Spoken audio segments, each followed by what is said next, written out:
think studios or even yoga teachers could do to be more inclusive? I would suggest just really coming from a place that's true, Mm-hmm. coming from a place that's honest, that's from your heart, Mm-hmm. and that you have the intention of creating an inclusive environment, for students to come, because then that whole vibrational shift will happen. Mm-hmm. If Mm-hmm. you come with the intention of, this is what I want, this is what I'd like to see in my classes, Mm-hmm. it'll happen. It'll Yeah. happen. Also, just if you're able to see everybody in the same way, that's a beautiful thing. That's how it should be. Mm-hmm. Yoga, we all, at the end result, is a oneness, right? Mm-hmm. Is Mm-hmm. liberation, oneness. We want that oneness connection, Yeah. and it shouldn't be there is, for me, in my eyes, there's no separation. No, that's really, yeah. That is yoga, and that's the path we should all be on. It's the Mm. we're all one, the path of Yeah. oneness. Yeah. And you said something I remember also what struck me a lot when you were saying, because I think I was also mentioning, like, if you go to community spaces, I think you also need to really provide and create a safe space for people. And I really loved what you were saying to me. It's like, yeah, but you create, and you're sort of saying that you are the safe space, that you also you need to be that safe space, so you need to feel safe. Would you have any advice for people? You gave me some wonderful advice when I asked you this before, and I want to Yeah. share it. Mm. Mm. Like, yeah, make sure your mental health, Hmm. you're taking care. It's all about self-love, self-care, right? If you're taking care of your mental health, your emotional health, your well-being, you're creating a safe space inside of you already. Hmm. So people will feel safe with you. If you're grounded, if you're earthed, if you're aware of what you do and how you do things, you're already creating a safe space within yourself. Hmm. It takes maintenance. Maintaining this is a Mm. daily thing.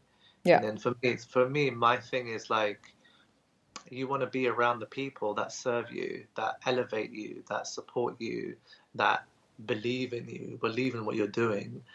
And if those kind of people are not doing that, you've got to really consider that maybe they don't need to be in my circle, because the more you begin to create safety in yourself, the more you begin to think, well, I don't want certain people around me because they're not coming to me to support me in that safety container. Hmm. So, for me, I always say you can love people from a distance. You don't have to keep them in your circle. Hmm. I don't, for me, I'm at the point where I don't care if you're family, I don't care if I've known you for 10 years, 20 years. If I don't feel safe around you, if you're not elevating me, lifting me, then you're going to have to step aside, and I'm only going to have to give my attention to the people who are generating that safety, love, and security to me. Hmm. And I think why it was really like sort of like bringing something home for me. I was like, because I think a lot of teachers, myself included, think when you talk about safe space, you think about, okay, what do I need to have like nearly physically in the space for people to feel safe, or are they going to feel safe, and not even thinking about yourself.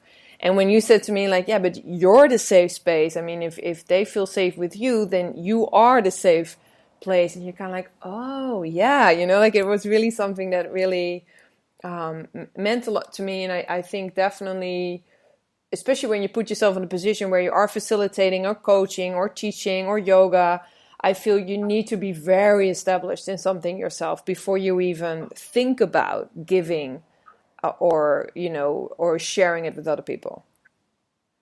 So, Yeah, you have to really be in a position where you feel confident that you can do it, yeah, yeah. um, and that you show up with an open heart. Mm-hmm. You constantly show up with an open heart and just show your presence, Yeah, yeah. because that presence is really powerful. The more you drop into that presence of your true being, Mm-hmm. of who true being really is, and letting that show. You're not trying to put on a facade or a show. All of that. Mm-hmm. There's a lot of people that do that stuff. Yeah. It's not very long lasting, because you don't get success from that. No, You no. don't get inner success. Like, I learned from one of my friends. She said that success is how we feel on the inside. Mm. Yeah. That was really Yeah, that's important. profound. Yeah. Yeah. Definitely. Oh, that's really amazing. And would you feel like you were mentioning a lot, and I've followed you ever since on Instagram, really enjoying your posts and looking at your videos and stuff. So do you look after yourself? Like you give so much of yourself. Do you feel like you're good at that? Yeah, it's a muscle I've trained over the years. What do you do to look after yourself? Like what do you do? I do a lot of things actually, like obviously I exercise, meditate, I do yoga, I eat well, I keep people around me that nourish me. I am very good at discerning my time, how much time I give out. Even though it might seem like I'm doing a lot, I also have a lot of downtime is important to me. Yeah. Being having me time, alone time is very important to me as Yeah. well. Yeah. Having like nice walks in nature, having good baths, like having good like salt baths, magnesium baths, Himalayan salt baths. Yeah. Getting a massage every now and then, like all those things, therapies, giving myself self-healing. Yeah. Doing as much as I can to keep me going. Exactly. Exactly. To keep your motor running. Yeah, exactly. Yeah. But I feel naturally I have a strong motor. Yeah. And I can keep going. Yeah. But I've learned to kind of like, okay, pause. Okay, Yeah. then go, pause. Turn it off. Turn it off for a minute. Yeah. Because when I was young, I could switch off go is a whole important. day of just doing so much. Yeah. But I'm at a point now where, I've learned what burnout is. Oh yeah. Yeah. Same. To learn all that Same. stuff, and try to put myself more first. Yeah. Look, when you put people before you, you're dishonoring yourself. Absolutely. Projects, people, they are always like, a friend of mine once also said to me, like, don't ever put yourself second again. And it is because we automatically, I think especially, people like you and myself, because we are in an industry or, we're doing, a job or, even, being the facilitator, we're always of service. So it is kind of hard to still put yourself also in an important position that way, you got to learn when the off button stops, you got to learn when to push that off button. Yeah. Because you can be on, but then you got to turn off. Yeah, exactly. Again, Exactly. So that's really important to And in order to be on again, you first need to be off, Yeah, exactly. I once read something somewhere and it said like your not to-do list still needs to be bigger than your to-do list, like what not to do, like and just to do nothing is the even the act of doing nothing, like the that's also a practice. I think it's the hardest. Get so drilled in a society, in a city that you live in. Yeah. To do. Yeah. And that gives you, I've achieved something, I've accomplished something today. But actually, just taking a moment to look outside and look at the trees or something, just take it out of your own thing, or do something just random as well. To just, I don't know, I have a deck of cards that I just throw around sometimes. I look at them, or they're not angel cards, they're not tarot cards, they're just philosophical cards that I'll just throw in the air sometimes. It just takes me out of my thinking, or takes me out of something. Yeah. That's really good. Yeah. Flip the switch, Exactly. No, I think it's really, really important stuff, and I hope people that are listening really take it on, because I think a lot of times it's something to say like, yeah, we have to look after ourselves, and then, but are we doing it? Or even, I mean, sometimes when I'm teaching yoga, I'm like, am I telling them or am I telling myself? You know what I mean? It's like sometimes I think in class, I'm also reminding myself when I tell you guys. So yeah. And the thing is, like the looking after yourself thing, it doesn't have to be a list like I've told you.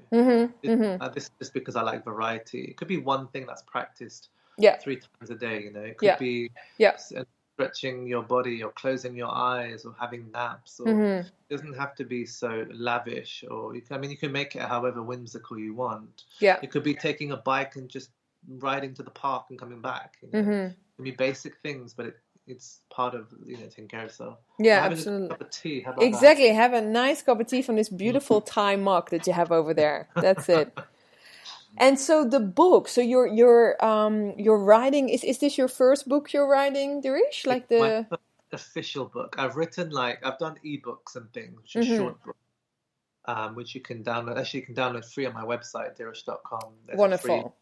yeah. We'll make But sure to this put one, that in the notes. And yeah, this one is it's a project. It's been yeah. a project. It's been a because the book is based on it's part autobiographical, it's part um, education and part lifestyle. hmm There's a combination of the three.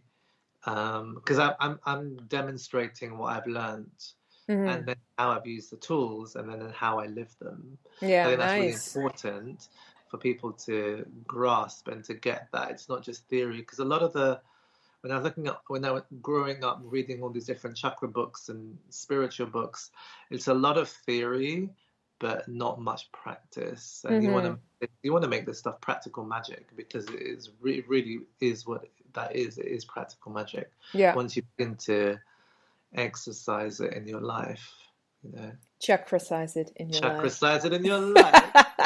So is the book mainly is it about are you integrating all you know, or are you very focused on the chakras then and chakrasizing your life? Or what are you doing Well, all like I the said, I'll knowledge? give you the or like the by like the my story Yeah. of where I came from, hmm how I got there, how I decided to use that in my method, in my Yeah. daily life. And then I give you the education of it, hmm and I give you the lifestyle, how to Yeah, live it. okay. Okay, So cool. three parts. Yeah. So it's very Three. all round. Yeah, it kind of gives you a wholesome, experience of reading it. And hmm there'll be pictures and artwork and things, and because that's Cool. background as well. So Nice. yeah. And how did this come about? Like, did you just wake up one day going, I'm No. doing this? No, no, no, no, no, no, no. So years ago, about 10 years ago, I met this guy and he was like telling me, you're going to write a book. I'm like, whatever. He goes, you're going to write a book, be really successful. I'm like, yeah, whatever. This is the time where I was really skeptic about people who are psychic abilities and everything. And then, then last year, that kind of concept came back. Hmm. And then this year, when we had the first lockdown, I'm like, oh, I can write a book now. I've This got could the be a time. good time. Yeah, This is yeah, and I thought, okay, I need some guidance. I need some guidance. What would the book be about? I could just feel this book in me.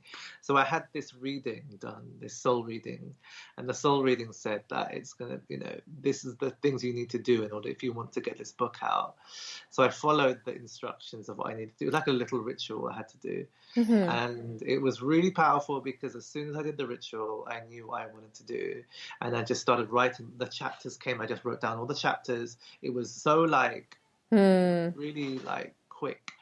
And then I started writing, but it's a whole other ballgame when you start writing a book because it's so much mental work. Yeah. Like at the moment, I'm just taking a break from it Yeah. because I just need space from it. hmm It's like a relationship that you're having. Yeah. Like you need to kind of take breaks from it and Yeah. then Yeah. return back. Yeah. Yeah. So, and then I got put in touch with a publisher.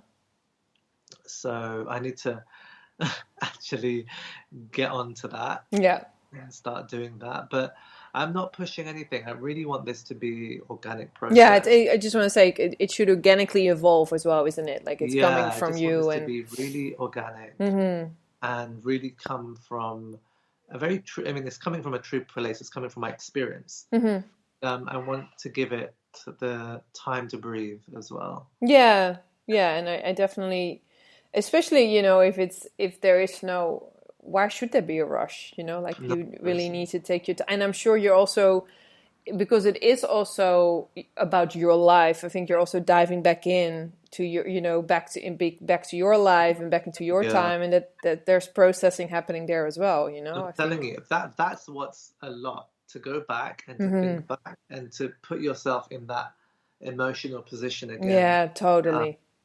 that is a lot. That takes a lot out of you, Yeah. but it also it's also very healing, Mm-hmm. Mm-hmm. because you see like where you've been and where you're at now. Yeah. Uh, And also there are probably there are things in the past that I need to clear up, well, which I have been doing through this process. So it's been also a healing process